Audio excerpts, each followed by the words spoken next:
Welcome into the Locked On Knicks podcast. Gavin, Schall, Alex, Wolfe. The New York Knicks end a 5-game losing streak, 108-88 victory over the Houston Rockets. Yeah, they got started on their New Year's resolution early. Defense and closeouts and fantastic offense from Julius Randle. We'll talk about that. We'll talk about the difference between this game and the game against the Spurs, and then talk about some other standout performances as well from Quentin Grimes, from Mitchell Robinson, from Immanuel Quickley, and more next on Locked On Knicks. You are Locked On Knicks, your daily New York Knicks podcast, part of the Locked On Podcast Network, your team every day.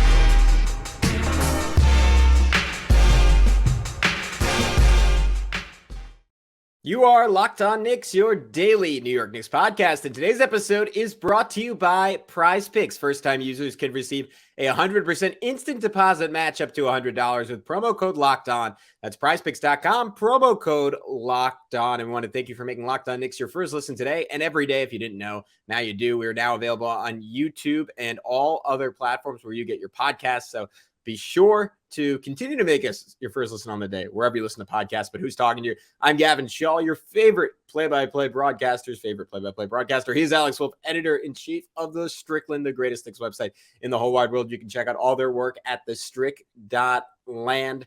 And now's a good time to go because, Alex, for the first time in 10 years since the 2013 season, the New York Knicks have a winning record heading into the new year. Needed the win over the lowly Rockets to clinch it, but took care of business, got it done, 20-point victory.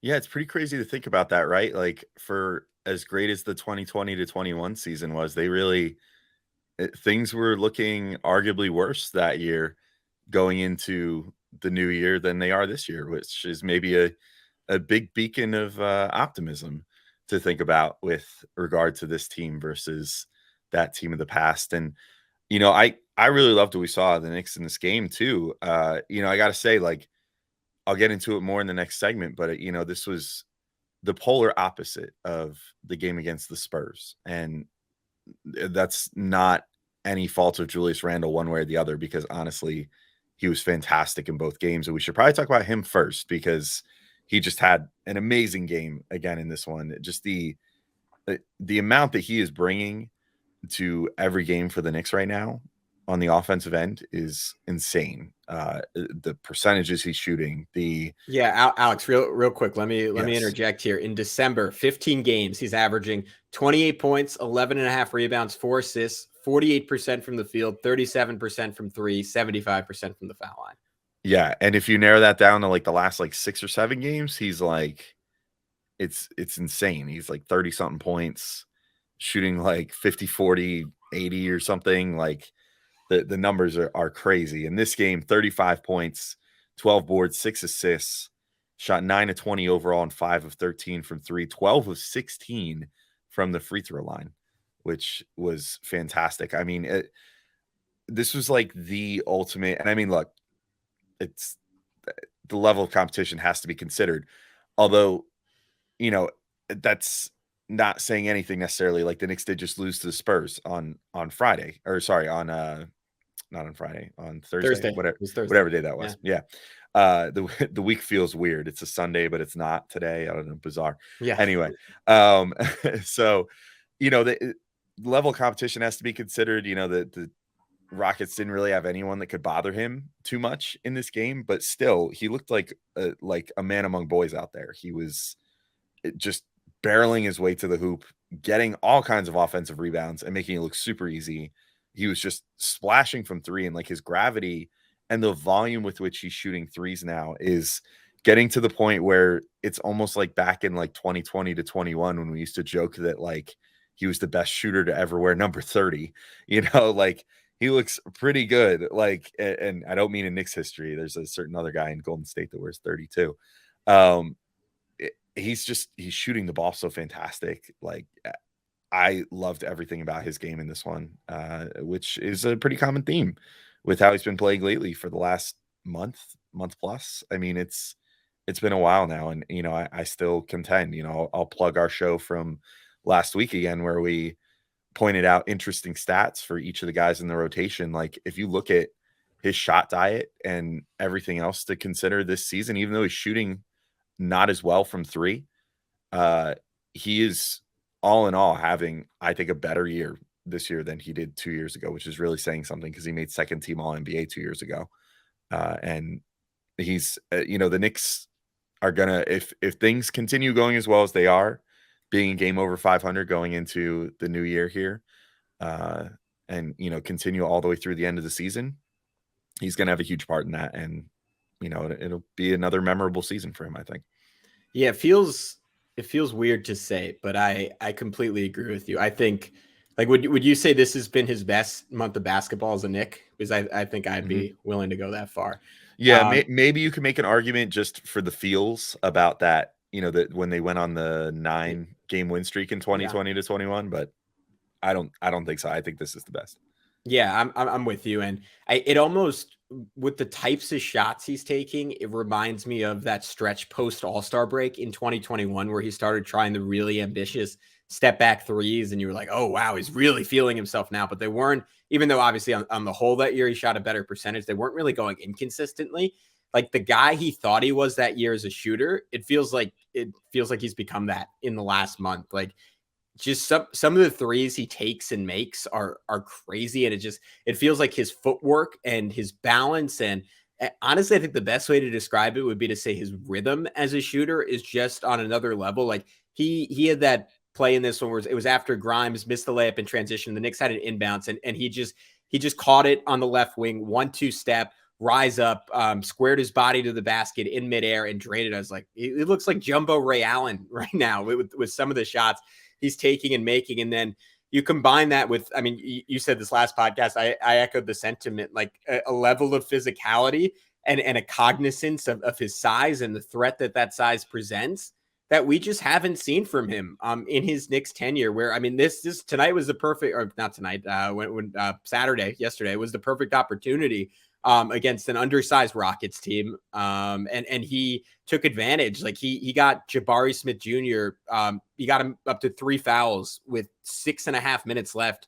Oh, excuse me, 6.5 minutes into the game. That swung the game a little bit early on. And then over and over again, he was just finding loose balls in traffic, and he wasn't going up softly. It was either and ones, it was putback jams. And then to top it all off, like had that insane like cross court dime to Quentin Grimes over a double team. Like the combination of passing, shooting, physicality. I've never seen him play like this. I'm stunned that I'm saying this after I thought he sucked the first month of the season, but he would be a deserving all-star at this point. Yeah, for sure. And as we also laid out recently, that's going to be a tough path for him, unfortunately. So he might miss out on that. But I mean, if the Knicks continue playing as well as they have, he might be one of those weird cases where he makes a third team All NBA or something. If the Knicks, end the season on a hot streak and, sees a top 4 seed or something like that, or top 5 seed, or, whatever the case may be, like he might be one of those guys that doesn't make the All-Star team. And then they go, oh, you know what? He was actually pretty good this year. Maybe we ought to give him an All NBA nod. And depending on how much more time Brunson has to miss, once injuries start coming into effect, and how much of an Iron Man, one player is versus the other, maybe it would give Julius a swing vote there. But yeah, fantastic game for him. Fantastic end of 2022 for him, and a really good way to get into 2023 after it was all in all a very tumultuous, and I would say up and down. It was more like down and up 2022 for him. He just started 2022 on the downswing of the roller coaster, and then now has hit the next peak, and hopefully won't go down anytime soon. Maybe it'll plateau for a while, and he'll just get to ride this wave. So, but I do want to talk, Gavin, about the differences between this game and the Spurs game the other day, because I got like a bunch of heat in like our YouTube comments the other day about the Spurs game and about my comments on that. So I want to get into that in the next segment. But considering how great Julius Randle is and the big numbers that he's putting up, if people want to play a little game and potentially make some money doing so, betting on Julius Randle stats, where could they do so? There's only one place, Alex, in the whole wide world that they could go to do that. And that is, of course, our friends at PrizePicks. Tonight, I'm taking Julius Randle. Let's go all in. Over 26.5 points. Julius Randle over 9.5 rebounds, and Immanuel Quickley once again over 5.5 assists. And you know what? Let's throw this in. Quentin Grimes over 2.5 threes made when the New York Knicks play the Phoenix Suns. So how does it work? All you have to do is pick 2 to 6 players, and if they score more or less than their PrizePicks projections, you can win up to 25 times on any entry. And the beauty of PrizePicks is you're not competing against other people, just you versus the projections available. So all those experts that are kind of weird and they're doing the Tom Thibodeau thing where they just devote their life to one area and ignore everything else. You don't have to worry about those weirdos. It's just you against the projections. And PrizePicks offers projections on any other sport you can watch. That includes soccer, WNBA esports, NASCAR, tennis, MMA, boxing, along with all the main ones you know and love. Entries can be made in 60 seconds or less. It's that easy. They offer safe and fast withdrawals, and it's currently operational in over 30 states and, most importantly, Canada. So download the PrizePicks app or go to prizepicks.com to sign up and play daily fantasy sports. First-time users can receive a 100% instant deposit match up to $100 with promo code LOCKEDON. If you deposit $100, PrizePicks will give you $100. If you deposit $50, PrizePicks will give you $50. So don't forget to enter promo code LOCKEDON to sign up for an instant deposit match up to $100. All right, Alex, we are back. I'm gonna give you a chance to go at the haters. They claim that you were being a little harsh after the loss to the Spurs, but does this Rockets game prove that the Knicks certainly had the capacity, regardless of who they were missing, to beat the Spurs the other night? Yeah, and that was my whole point the other day. And it's funny because I think I caught in the YouTube. It was like one of our most commented on YouTube videos in a while, which is why I feel the need to even like say something about it, because I just thought this one was such a perfect contrast and was exactly what I was talking about. But like, there was so many comments being like, "Oh, you're being so reactionary." It's like, yeah, I was only talking about this game. Like, obviously, I'm not saying that they're terrible in general. I did say, look, if this is the type of performance that they, this is all that they can do, like minus 2 players against a team that's blatantly tanking, then maybe they should reconsider what their goals are for this season. But then they came out in this game and did so much better against the Rockets. And, this is why I was basically saying like it was unacceptable. And probably like for me, it was like a rock bottom against the Spurs the other day, where you're like, how could this get any worse? Like this team, it was literally, in the Spurs, literally the worst team in the league as far as like every defensive metric that you could, look at. And it was not by close margins by most of them. So the Knicks minus, granted, yes, 2 of their 3 best players like went up against that team and had to make up for that. But the Spurs were without their best player.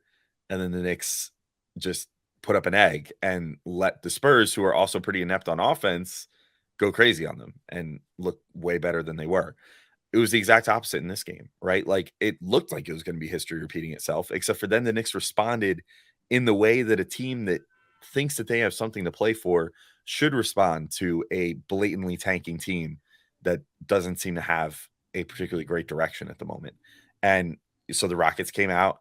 I got to say, Gavin, tell me if this is appropriate. I feel like the Rockets play just like the Nets did when they were like the D'Angelo Russell team, except for with way, way less talent. Like, is that pretty appropriate? I think they're like a little more selfish. Like what really made those Nets teams work is that like everyone like was outside of D'Lo like was very set on making the extra pass. But I see the analogy in that like it's a lot of guys that like don't really fit but all have a lot of talent. Yeah, and they're just like they're like a sketch of like this. Yeah. Well, this is what the modern NBA should be. So Right, we're just right, going to right. shoot tons of threes. Yeah, and almost like take like it's kind of the exception that proves the rule almost, where like they push that too far and you're like, all right, but you got to like do like basic basketball things too. And they're like, no, as long as you take a lot of threes, like you'll be good. Just threes, no defense. That's Yeah. it. And but yeah, so they got hot, but then the Knicks, they did the right thing and they waited it out. They played their game. They started, they were covering pretty well. I thought early on they left a couple guys drift to the corner, which wasn't great, but it was guys that like you can afford to give that shot to, kind of thing, which has kind of been their game all year. And then they cranked up the defense in a meaningful way, got themselves back up and like tied, and then kind of played back and forth with them a little bit.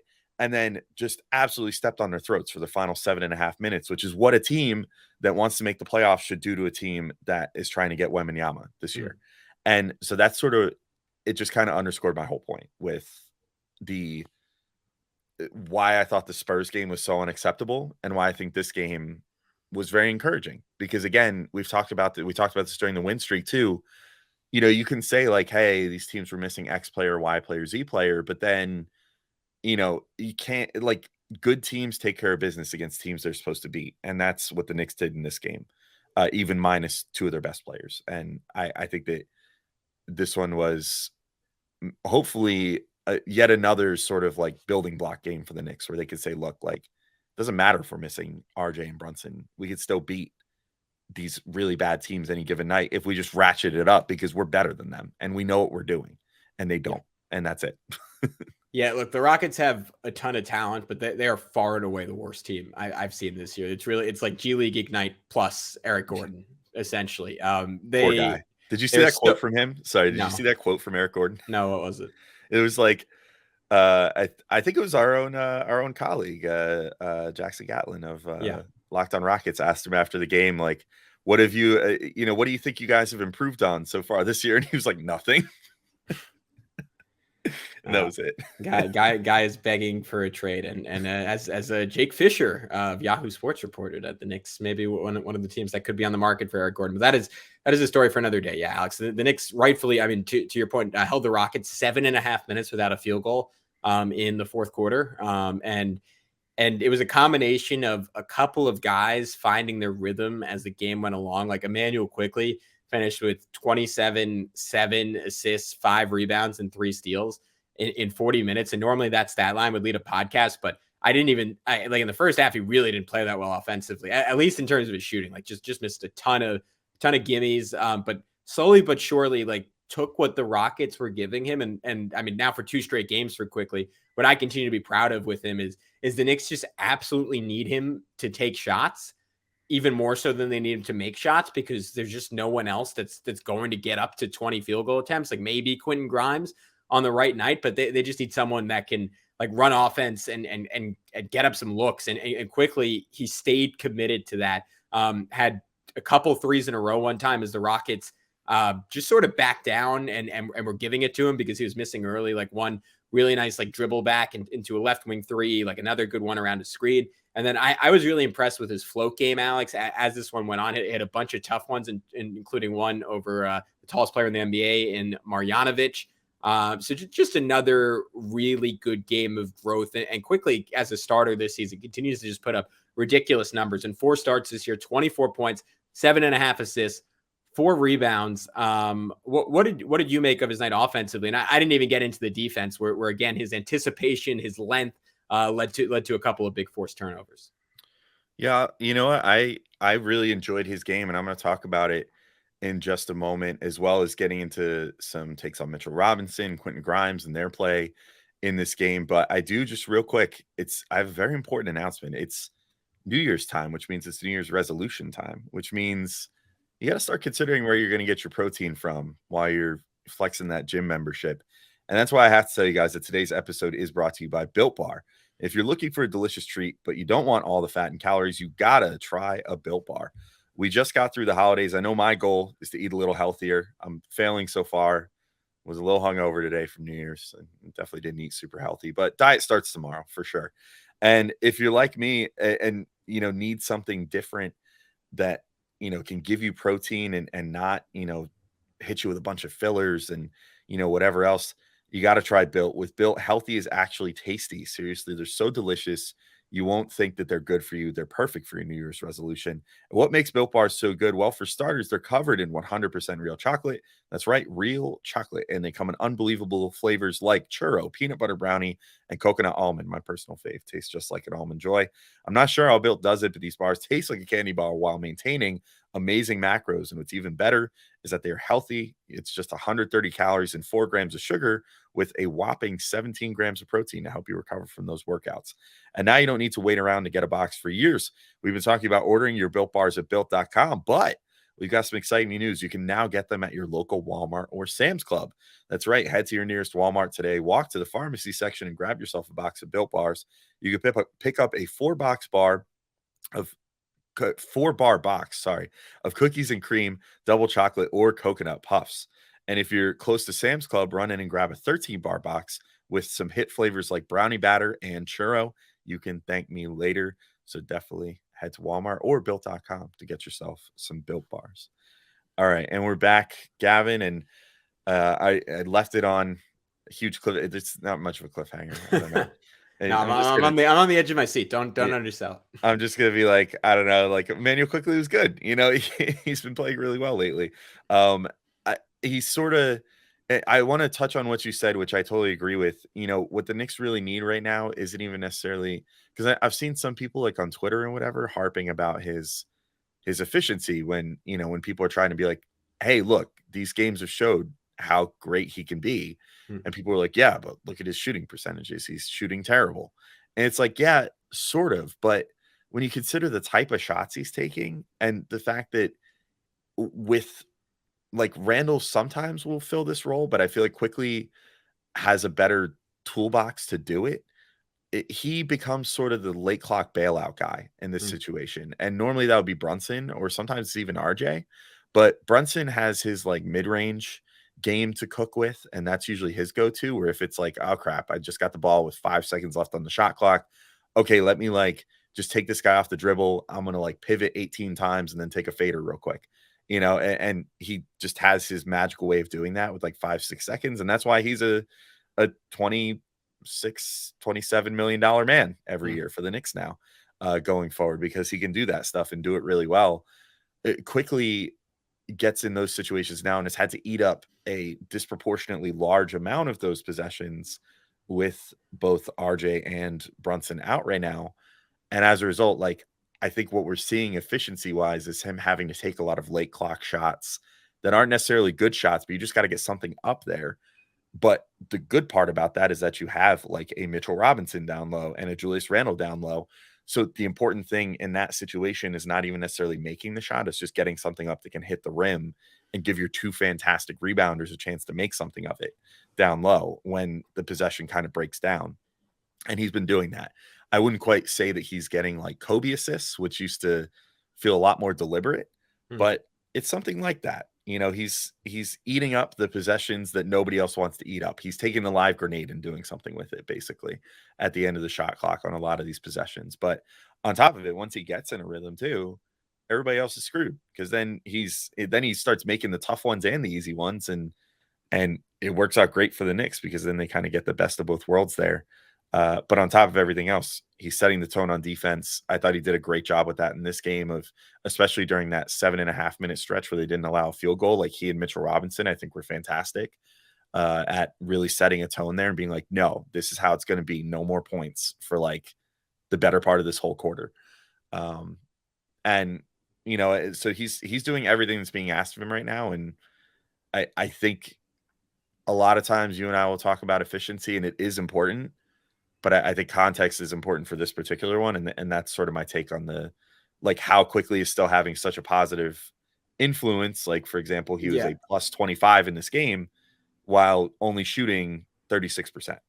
Yeah. And real quick, I mean, another element of efficiency as a point guard is don't turn the ball over. And Immanuel, allegedly not a point guard, Quickley, in 4 starts, Alex, he has 5 turnovers this year, 1.3 per game. So he is taking care of the basketball. And to your point, at times, like a missed shot is a turnover, but those are shots that aren't being missed, or at least have a chance to go in because he's saving those possessions.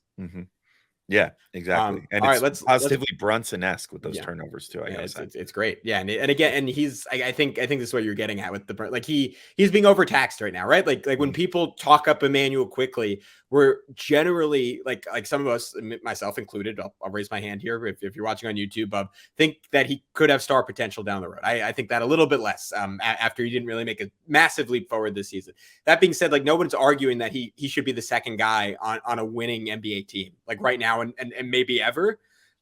So he's that is like the live grenade he's being asked to take every single game right now. And he's overall, like, doing a good job in it. And I think playing incredibly well defensively, considering the load in terms of minutes and shots and just overall responsibility to run the offense and get things moving. Because outside of him and Julius Randle, there isn't really anyone else to do it except for when Derrick Rose is in the game. But Quentin Grimes did a great job making up for that relative lack of efficiency. Because in 36 minutes, he was 8 for 15 from the field, 3 for 8 from 3-point range. Again, just showed off that special combination of decisiveness and explosiveness, attacking closeouts. I thought him and Quickley both did a really good job puncturing holes in the Rockets zone when they decide to go that direction. And that's a type of defense the Knicks that at points has completely flummoxed the Knicks this year. But Grimes was like, F that, and just kind of sped through it over and over again. Had one play where he turned the corner and just hit Mitch on a little hook lob. We mentioned the shooting, but defensively, like had a help side, like poke away on Jalen Green. And then in the fourth quarter, like I thought this like really set the tone and kind of cemented what the Knicks are doing in the fourth. Had that great chase down after, I think it was Randle who threw it away. And we've seen Grimes do this a couple times this year, just ran down. It might've been Tari Eason, just caught the rocket in transition, stripped it off his leg, Knicks ball. Big play after big play after big play on both sides of the ball. And on a night when the Knicks, again, didn't have a lot of other offensive options. Yeah, I continue to be impressed by his non 3-point shooting skills. Like maybe my favorite play of the game from him, a couple games ago, it was a fantastic pass. This time it was a baseline drive for a dunk. And I like seeing a little pop out of him. It's not something that we see all the time. He kind of plays sort of RJ-esque, in the way that he kind of just like gets his way to the rim and then is always just basically trying to, his main goal more so than going up for a dunk or something is usually just getting the ball on the square, and getting a clean layup and making sure it goes in. He showed a little pop, a little flair. And, I think it was sort of a tone setter. Like that was a good, strong play. And, if he could do more of those, that would be sick. Like it looked really effortless for him. So show off that athleticism more, use those jump shot legs and turn them into dunking legs every once in a while.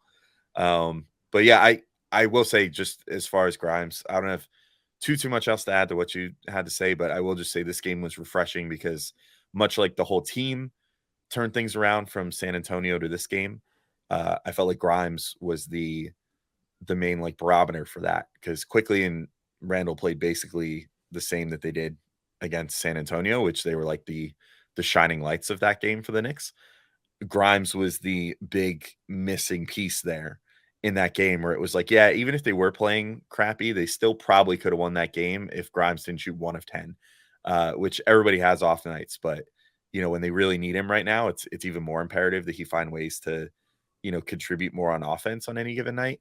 And he did it in this game, really had it going and looked fantastic. So, yeah, great game for him. I want to talk quickly about Mitchell Robinson too, who I think had a really good game. It just continued to get beat up like crazy in this one. Oh, don't let me forget to rant about Garrison Matthews for a moment before we end too. But yeah, Mitch like really got beat up in this game, got like karate chopped in the throat at some point, got like really slammed by Boban at one point too, not maliciously or anything, but like just really hit the deck and like hit the stanchion under the hoop. I was like, damn, Mitch, like taking a beating in this game.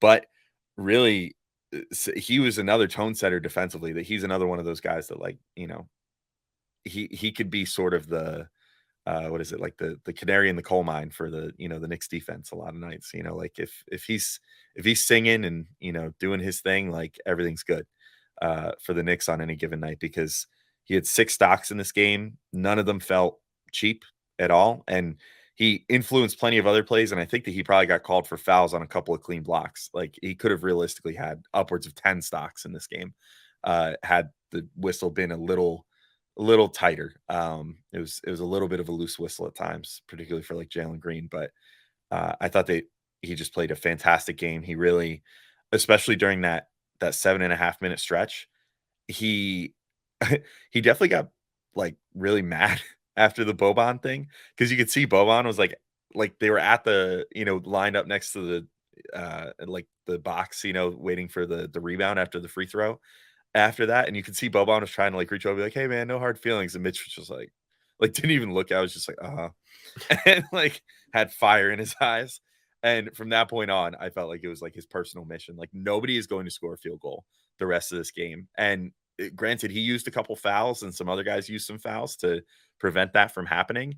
But mostly he played great physical defense without fouling, too much down the stretch, and really just like shut the door on the Rockets extremely hard. As hard as Boban hit him to the ground, or whoever it was karate chopped him in the neck, he did the same thing to them. So I just thought he had such a fantastic game.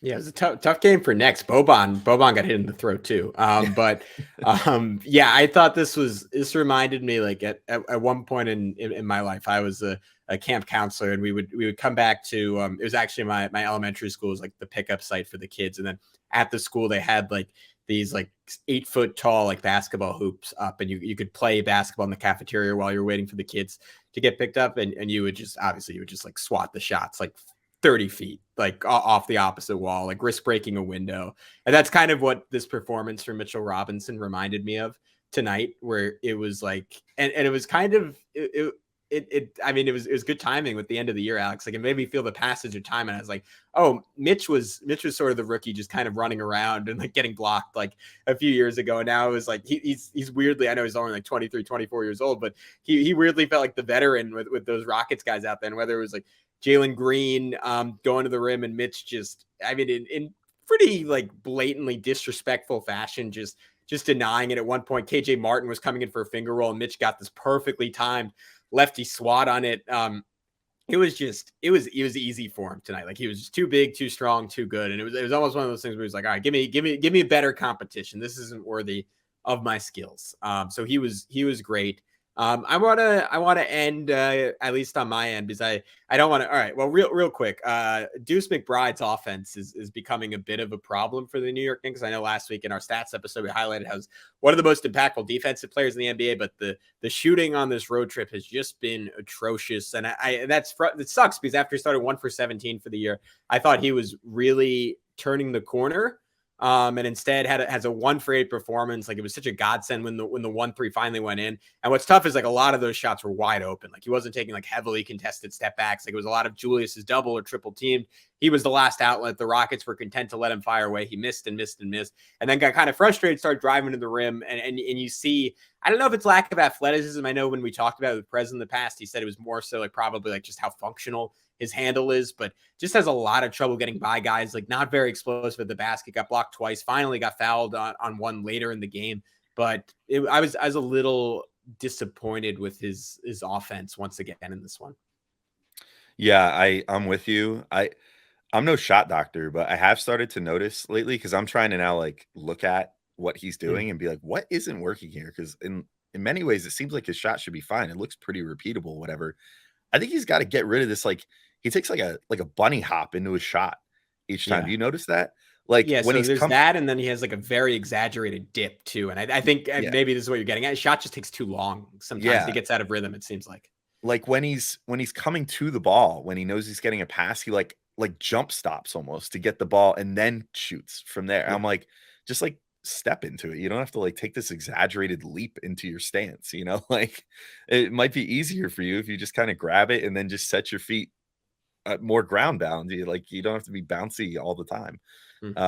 And yeah, it's he's got a really long windup too. So, maybe that's something that's got to get worked on. It might take till like this summer or something. Unfortunately, he's on the shorter contract because he was a 2nd round pick. So hopefully like things will have to come together for him like this summer and into next year, or else it's going to affect his next payday, which hopefully will come with the Knicks, because I do still love a lot of what he brings, especially on the defensive end, but we'll see how that goes. I got one last thing to rant about real quick. It's just very short, but what a punk move by Garrison Matthews on Quickley that they didn't ultimately. So Quickley like handed the ball, I think, to Grimes and then set a screen, and Matthews was guarding Grimes, and Matthews like, I can understand trying to get over a screen or, whatever, like lowers his shoulder like a football player and just completely, I mean, you could tell he just like knocked the wind out of Quickley, but went really hard into him, and like to send some sort of message when this is when they were mired in the middle of the stretch of not making a shot for like 5 straight minutes. And I just want to be like, dude, like, first off, you're nobody. Like, you're not sending any sort of message because nobody, like, I barely even know who you are. Like, I recognize the name because I think you were on the Raptors like a year or two ago. But also, like, that's just such a crappy move, dude. Like, how about you make a shot?